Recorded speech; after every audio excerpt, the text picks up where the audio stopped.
Okay, let's dive right into this. Welcome to today's explainer. We're putting on our executive coach hats today to examine what is, without a doubt, the absolute engine of organizational effectiveness. I'm talking about team dynamics.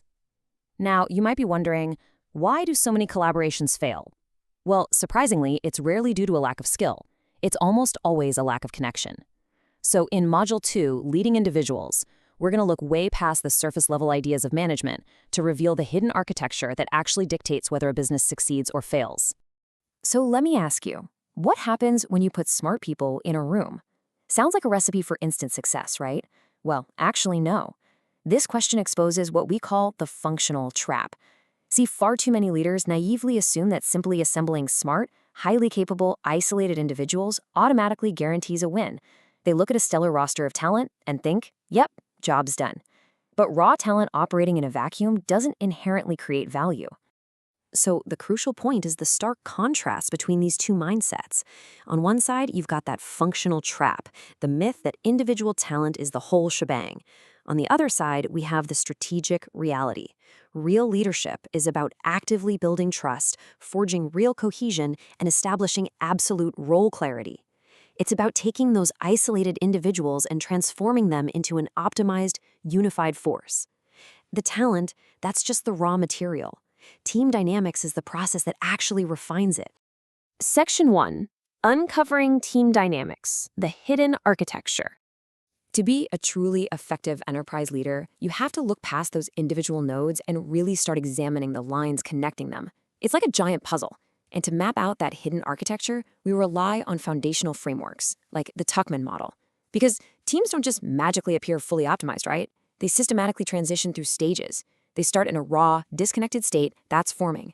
Then they push through the inevitable friction of storming, establish their rules of engagement during norming, and only then do they become the interconnected, high-performing engines we call performing.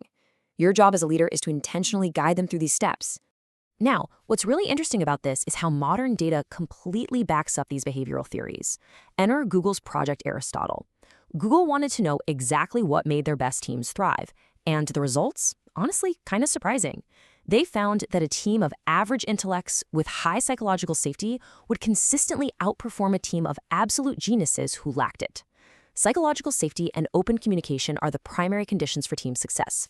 They are literally the critical glue holding those interconnected team nodes together. Moving on to Section 2, Managing Enterprise Teams, from Assumption to Proactive Strategy.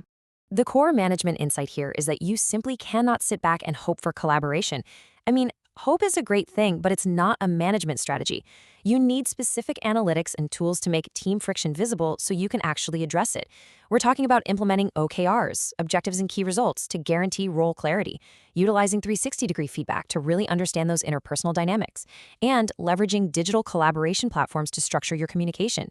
These aren't just trendy HR buzzwords, folks. They are essential diagnostic tools for team health. And we see these tools applied at the absolute highest levels. Heavyweights across diverse industries, companies like Google, Microsoft, and Unilever, they absolutely do not leave their team dynamics to chance. They rely heavily on these very concepts to build trust, to proactively manage inevitable conflicts, and to navigate the incredibly complex virtual challenges that define today's global workplace.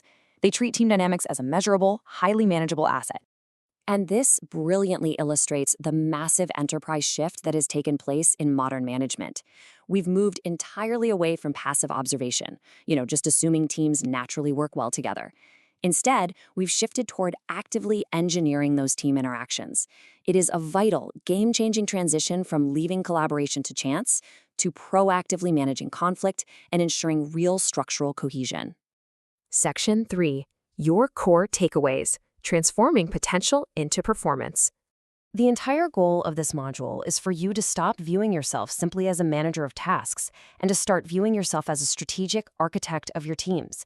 If you remember literally one thing from this explainer, let it be this. Assembling talent tells you what a team could do. Mastering team dynamics reveals exactly how they will perform. That is the absolute difference between raw theoretical potential and optimized real-world execution. So, I'll leave you with this final provocative thought as you step fully into Module 2. How will you engineer your team's hidden architecture to drive performance? The tools, the models, and the data? Well, they're all right in front of you. Now it's time to build.